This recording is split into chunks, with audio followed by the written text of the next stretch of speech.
When I was a kid in South Africa, I wasn't the kind of child people liked. I was quiet. I was strange. I didn't talk much, but I thought a lot. Other kids used to beat me up almost every week. Sometimes I couldn't walk for days, but I never fought back. I just went home, sat in my room, and built worlds in my head. I used to imagine rockets, machines, cities on Mars. Everyone else saw me as weird. I saw myself as someone trying to understand the universe. At 12, I made my first video game. I sold it for $500. I thought, maybe I can create something that matters. But life wasn't easy. My parents divorced. My father wasn't kind. Home didn't feel safe. So I left. I left South Africa with one small bag and a big dream. I wanted to come to America, the place where ideas could live. When I finally got there, I had almost no money. I worked in small offices, slept on couches, ate cheap food, but I had a dream that wouldn't let me sleep. I wanted to build things that changed the world. My first company was Zip2. I coded all night, every night. People thought I was crazy, a kid trying to compete with big corporations. But in the end, it worked. We sold it for millions. I thought maybe success means peace. But I was wrong. Success just showed me how much more there was to do. After Zip2, I started PayPal. People laughed again. They said online payments? That'll never work. I ignored them. I worked harder. We built it. We changed how people move money forever.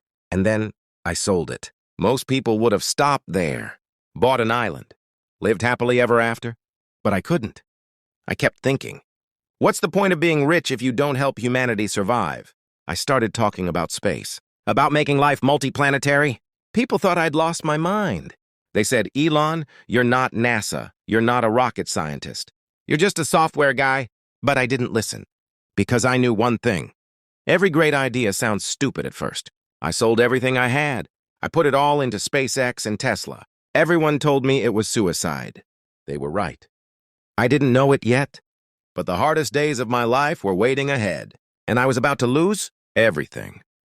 When I started SpaceX, I thought it would be hard, but I had no idea what hard really meant. Rockets exploded. Investors left. Engineers quit. Every failure cost millions, and every failure took a piece of me. I remember watching the first rocket launch. I stood there, heart pounding. And then it exploded. Everything went silent. People said, see, he's finished. But I wasn't finished. I couldn't be. I said, oh, we'll try again. Second launch, failed. Third launch, failed. Reporters started calling me Elon the Fool. I couldn't sleep. I couldn't eat.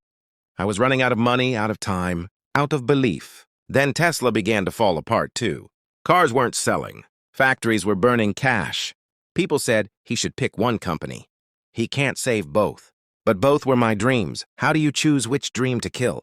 I had two companies dying at the same time. I remember sitting on the floor one night, Christmas Eve, alone. Everyone else was home with their families. I had my head in my hands. I thought, this is it. It's over. I could have walked away, but something inside me whispered, try one more time.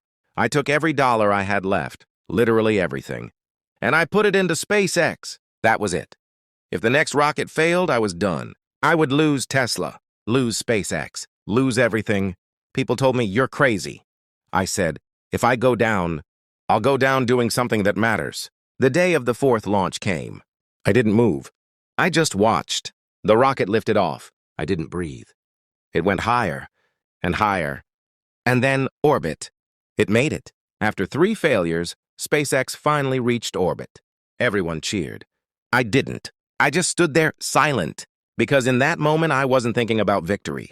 I was thinking about the nights I almost gave up, the nights when everyone told me to stop, and how close I was to listening. When that rocket reached orbit, people thought I made it. But truth is, that was just the beginning.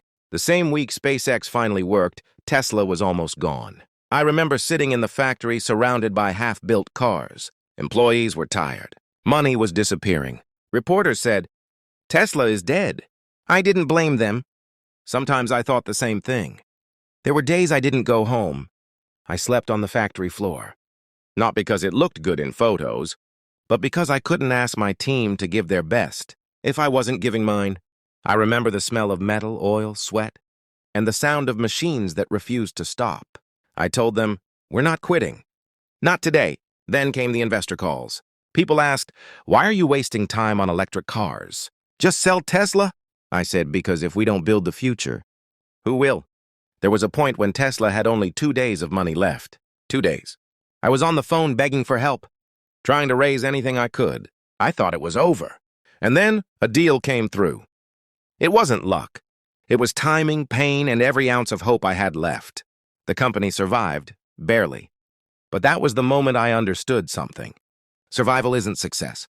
It's just another chance to keep fighting. I used that chance to build faster, smarter. We improved rockets. We built better cars. People started to notice, but I didn't feel proud. I felt pressure more than ever. Because when the world starts believing in you, you can't afford to fall again. Success felt heavy. Every launch, every car, every interview. People saw a billionaire. I saw a man standing on broken glass, trying not to bleed on his dreams. I smiled on stage. But inside, I still felt the weight of every failure. Because deep down, I knew this fire that built everything I have could also burn me alive. People look at me now and say, you're successful. You're the richest man. You won. But they don't see what I lost to get here. I lost sleep. I lost friends. I lost people I loved. There were birthdays I missed. Nights I didn't see my kids. I was there, but not really there. My mind was always on rockets, factories, and deadlines. I kept telling myself, one day I'll rest. But that day never came. Because dreams don't rest. You either build them, or you watch them fade away. I used to think success meant freedom. But real success, it comes with chains you can't see. Every time one company succeeds, another problem appears. A rocket fails. A car crashes. A headline twists the truth. And people still doubt you, even after everything. But I've learned something through all of this. Pain isn't the opposite of progress. It's part of it. You can't create something that changes the world without being broken by it first. I've failed more times than people will ever know. And each failure taught me something. That courage isn't loud. It's quiet. It's the voice that says, try again. When everyone else says, stop. There's a moment before every launch when I look at that rocket and I remember everything it took to reach here. Every no, every failure, every sleepless night. And when that rocket lifts off, I don't see fire. I see all the times I refused to quit. That's what this journey was about. Not money, not fame, but the belief that impossible things can fly.